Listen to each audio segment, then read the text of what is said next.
Welcome! We are about a week away from Furina's rerun, and since she's an Archon and easily one of the best supports in game, I decided to make this video to break down how she will work. So let's start. We will start with her skill. Her skill have two modes.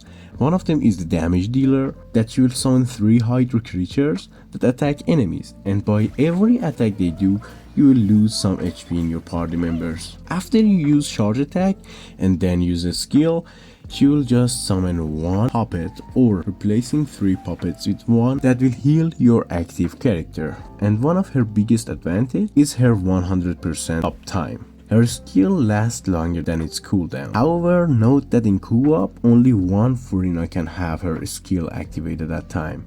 So 4 Furina or 2 cannot have 2 puppets like that. Only one skill at a time can just used in co-op. And now for elemental burst, you have to know that Furina works based on HP. So you have to gain or lose HP to just make her provide more buff. So after you use her burst, some little spirits will just pop up in the screen. The more that puppets just show up, the more buff you are getting.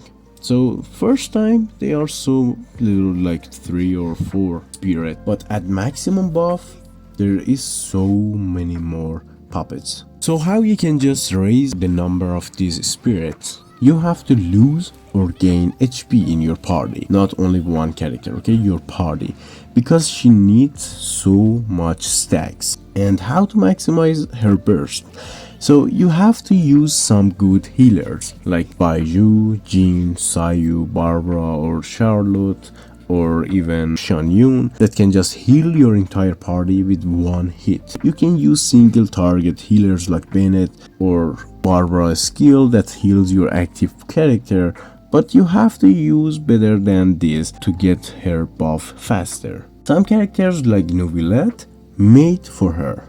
Like he can just heal and drain his HP at the same time. Like you use his skill and he just heal himself and then lose HP again. So he can just max out Furina's stack solo.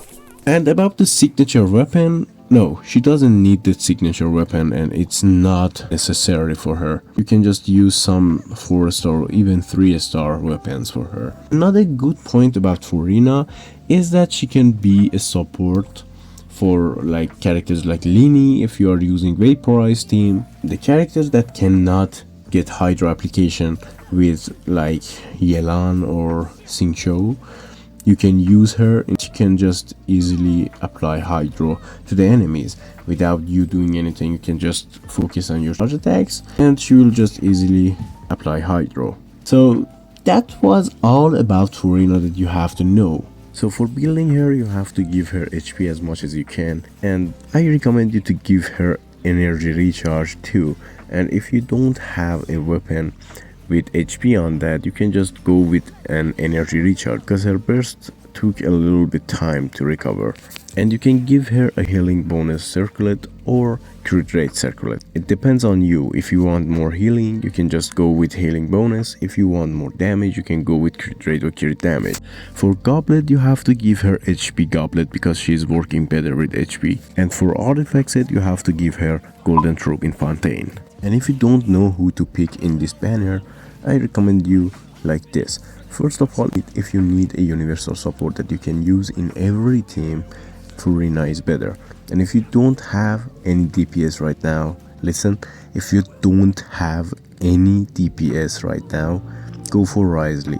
But if you have one DPS, that is Hydro, Electro, Cryo or everything, you can get Furina and buff that character more. So if you have one DPS, go for Furina because she is so useful.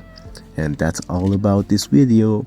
I hope you liked it, and don't forget to ask anything you need in the comments. I will answer them as fast as I can.